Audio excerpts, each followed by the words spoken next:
ಒಂದ್ ಕಡೆ ಆರ್ಭಟಿಸುವ ಕಡಲು, ಇನ್ನೊಂದ್ ಕಡೆ ಪಶ್ಚಿಮ ಘಟ್ಟಗಳ ಹಸಿರಿನ ಸಾಲುಗಳ ಮಧ್ಯೆ ಇರುವಂತಹ ಕರಾವಳಿ ಈಗ ಹವಾಮಾನ ವೈಪರೀತ್ಯದಿಂದ ತಾಪದಲ್ಲಿ ಬೇಯ್ತಿದೆ.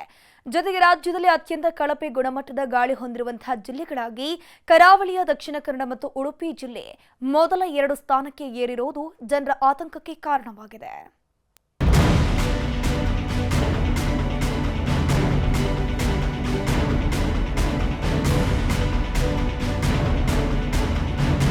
ಒಂದು ಕಡೆ ಸಮುದ್ರದ ಅಲೆಗಳ ಭೋರ್ಗರೆತ, ಇನ್ನೊಂದೆಡೆ ಗದ್ದೆಗಳಲ್ಲಿ ಜನರ ಸದ್ದು, ಮತ್ತೊಂದೆಡೆ ಪಶ್ಚಿಮ ಘಟ್ಟಗಳ ಸಾಲುಗಳಿಂದ ತಂಪಾಗಿ ಬೀಸುವ ತಂಗಾಳಿ.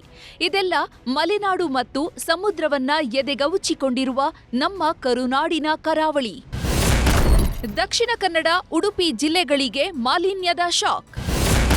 ಪ್ರಕೃತಿ ಆರಾಧನೆಯ ಜಿಲ್ಲೆಗಳಿಗೆ ಕುಖ್ಯಾತಿಯ ಹಣೆಪಟ್ಟಿ. ಅಭಿವೃದ್ಧಿ ಹೆಸರಿನಲ್ಲಿ ಪ್ರಕೃತಿ ಮೇಲೆ ಮನುಷ್ಯನ ನಿರಂತರ ದಬ್ಬಾಳಿಕೆ, ದೌರ್ಜನ್ಯ ಈಗ ಅನುಭವಿಸುವಂತಾಗಿದೆ. ಒಂದು ಕಡೆ ವಿಪರೀತ ಉಷ್ಣದ ವಾತಾವರಣದಿಂದ ಬಳಲಿರುವಂತಹ ಈ ಭಾಗದ ಜನರಿಗೆ ಈಗ ರಾಜ್ಯದ ಅತಿ ಕಳಪೆ ಗುಣಮಟ್ಟದ ಗಾಳಿ ಹೊಂದಿರುವಂತಹ ಜಿಲ್ಲೆಗಳ ಪೈಕಿ ದಕ್ಷಿಣ ಕನ್ನಡ ಮೊದಲ ಸ್ಥಾನದಲ್ಲಿ ಇದ್ರೆ ಉಡುಪಿ 2ನೇ ಸ್ಥಾನದಲ್ಲಿದೆ. ಕಳೆದ 1 ದಶಕಗಳಿಂದ ಕರಾವಳಿ ಭಾಗ ಮತ್ತು ಪಶ್ಚಿಮ ಘಟ್ಟ ಪ್ರದೇಶದಲ್ಲಿ ಅಭಿವೃದ್ಧಿ ಹೆಸರಿನಲ್ಲಿ ನಡೆದ ಪರಿಸರ ನಾಶ, ಕಾರ್ಖಾನೆಗಳ ವಿಷಯುಕ್ತ ಹೊಗೆ ಪರಿಣಾಮ ಈ ಸ್ಥಿತಿ ತಂದಿಟ್ಟಿದೆ. ಕರಾವಳಿ ಅಂದ್ರೆ ಒಂದು ಕಡೆ ಪಶ್ಚಿಮ ಘಟ್ಟದ ಬೆಟ್ಟಗಳ ಸರದಿ, ಇನ್ನೊಂದು ಕಡೆ ಅರಬ್ಬಿ ಸರದಿ.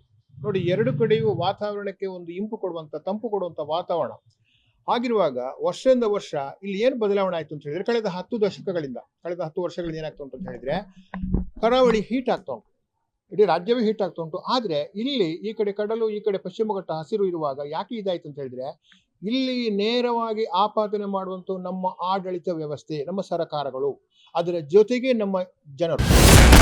ಏರ್ ಕ್ವಾಲಿಟಿ ಇಂಡೆಕ್ಸ್ ಮಂಗಳೂರಿನಲ್ಲಿ 124 ಇದ್ರೆ ಉಡುಪಿ 102, ವಿಜಯಪುರ 99, ಬೆಂಗಳೂರು 98, ಬಳ್ಳಾರಿ 96, ಶಿವಮೊಗ್ಗ 94, ಕಲಬುರಗಿ 90, ಮೈಸೂರು 84, ಹುಬ್ಬಳ್ಳಿ 58 ಮತ್ತು ಬೆಳಗಾವಿ 42ರಲ್ಲಿದೆ.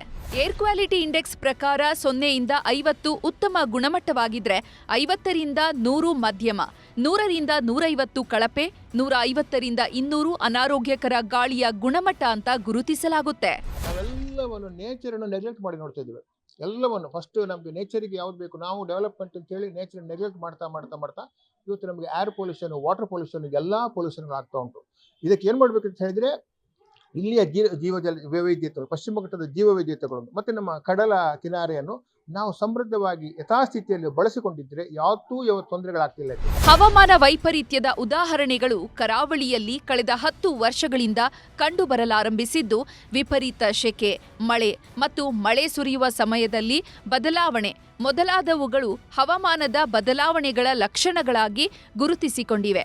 ಈ ಭಾಗದ ಜನ ಇನ್ನಾದರೂ ಎಚ್ಚೆತ್ತುಕೊಳ್ಳದಿದ್ದಲ್ಲಿ ಮುಂದಿನ ದಿನಗಳಲ್ಲಿ ಭಾರೀ ನಷ್ಟ ಎದುರಿಸಬೇಕಾಗಿ ಬರಬಹುದು ಅನ್ನೋದು ಪರಿಸರ ತಜ್ಞರ ಎಚ್ಚರಿಕೆ. ಕ್ಯಾಮರಾಮನ್ ನಿಖಿಲ್ ಸುವರ್ಣ ಜೊತೆ ಅಜಿತ್ ಕುಮಾರ್, ನ್ಯೂಸ್ 18 ಮಂಗಳೂರು.